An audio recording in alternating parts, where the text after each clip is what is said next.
Welcome to my new blog. Hello guys, কী অবস্থা সবার? আশা করি সবাই ভালো আছেন। প্রতিদিনের মতো আজকেও চলে আসলাম আপনাদের সম্মুখে নতুন একটি ব্লগ নিয়ে। তো গাইজ, আপনারা ভাবতে পারেন আমরা আজ কোথায় যাচ্ছি।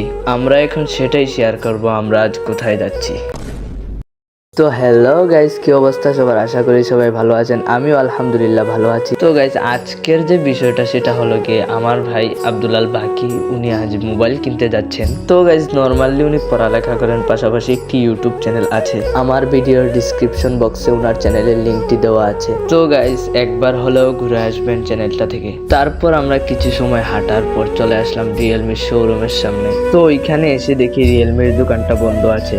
তো চিন্তার কিছু নাই, কিছু সময় পর উনি আমাদেরকে ফোন করে বলেছেন উনি অল্প কিছুক্ষণের মধ্যেই চলে আসতেছেন। তো অনেক অপেক্ষার পর এক পর্যায়ে তিনি চলে আসলেন। তো উনি আসার পর উনার এখন কাজ হলো গিয়ে দোকানটি খোলার পালা, আর আমাদের কাজ হলো গিয়ে আমাদের মোবাইলটি আমরা দেখে বাড়ি নিয়ে যাওয়ার পালা। তো দোকানটি খোলার পর আমরা এখন একজন একজন করে দোকানের ভেতরে ঢুকতেছি। তো গাইজ, আপনাদেরকে আসল কথাই বলা হয়নি। আমরা এখন যে মোবাইলটি কিনতে যাচ্ছি সেটা হলো গিয়ে রিয়েলমি C75। এই মোবাইলটা নাকি পানিতে পড়লেও কিছু হয় না, পানির নিচে নাকি 10 দিনও মোবাইলটা থাকতে পারে, আরও অনেক কিছু। তো আমরা তো টাকা নিয়ে ফুললি প্রস্তুত, উনি শুধু আমাদেরকে মোবাইলটা দেখাবেন আর আমরা নিয়ে যাব। তো গাইস, অনেকক্ষণ দেখার পর দেখছি উনি সত্যিই মোবাইলটি পানিতে চুবিয়ে দিয়েছেন। সেটা আপনারা নিজের চোখেই দেখতে পাচ্ছেন।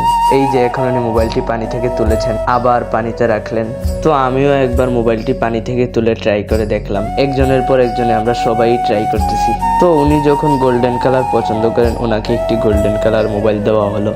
উনি মোবাইলটি আনবক্সিং করতেছেন। মোবাইল আমাদের আনবক্সিং করা শেষ, এখন মোবাইলটি নিয়ে আমাদের বাড়ি যাওয়ার পালা। তো গাইজ, ভালো থাকবেন সবাই। আজকের ব্লগটি এতটুকু পর্যন্ত, দেখা হবে আগামী ব্লগে।